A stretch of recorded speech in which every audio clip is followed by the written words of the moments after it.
You know that old illustration that says you can have a baseball bat, let's say, and a baseball bat is designed to go play baseball. That's a great thing. But a baseball bat can also be used to kill somebody, to bludgeon them to death. So a lot of times that illustration is used as an illustration for, like, say, church size. Doesn't matter what size the church is, because some big churches are friendly, some small churches are not so friendly, ingrown. Some big churches do a lot, reaching out to the community. Some small churches don't. So the size has nothing to do with it. And so it's kind of poo-pooed, like size doesn't matter. There's nothing wrong with size. It's what you do with the size. Kind of like the baseball bat. It's a baseball bat. It's designed to go play baseball. You can kill somebody with it, but there's nothing intrinsically wrong with a baseball bat. Well, I want to suggest there may be something intrinsically wrong with bigness. And in 1 Peter 5, and this is a passage which I find, I want to say, I don't know if I've heard much teaching at all on this. I'm trying to comb my memory banks. It's been very scant, very little. But in 1 Peter 5, it says this about elders. I exhort elders among you as your fellow elder, this is Peter, and witness of the sufferings of Christ and partaker also of the glory that is to be revealed, shepherd the flock among you, exercising oversight, not under compulsion, but voluntarily, according to the will of God, not for sordid gain, but with eagerness. Now here's the verse.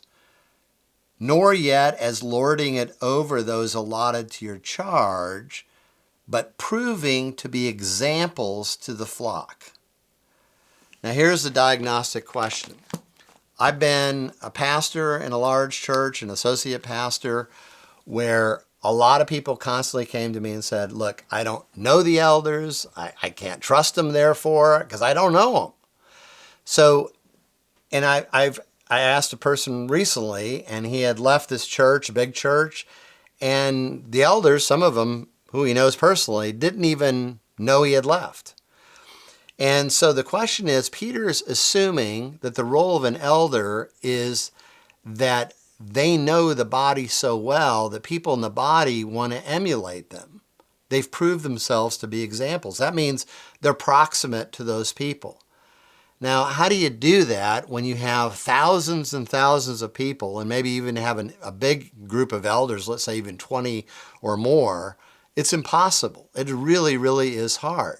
And so you can have people that have been going to this church maybe for 15, 20 years, and they are virtually anonymous to the elders. Now, you might be saying, oh, wait a second. But isn't that their responsibility? That is the people going to the church to be more involved, and then they would be, no. Yes, that's possible, and that's certainly, or not possible, but that is certainly something that ought to be happening. But the elders need to be examples in shepherding and proactively doing that. So I think we need to reconsider, and you may be asking, well, what size do you think is then the right size? And that's a number that I would say if push came to shove, I'd say maybe no higher than 300 or 400 or 500 at the most, depending on how many elders you have and how much they're involved in people's lives. But I think it's very difficult, if not impossible, to apply what 1 Peter 5 is saying clearly about the example when you have scads of people, a lot of them virtually anonymous to the leadership of the church.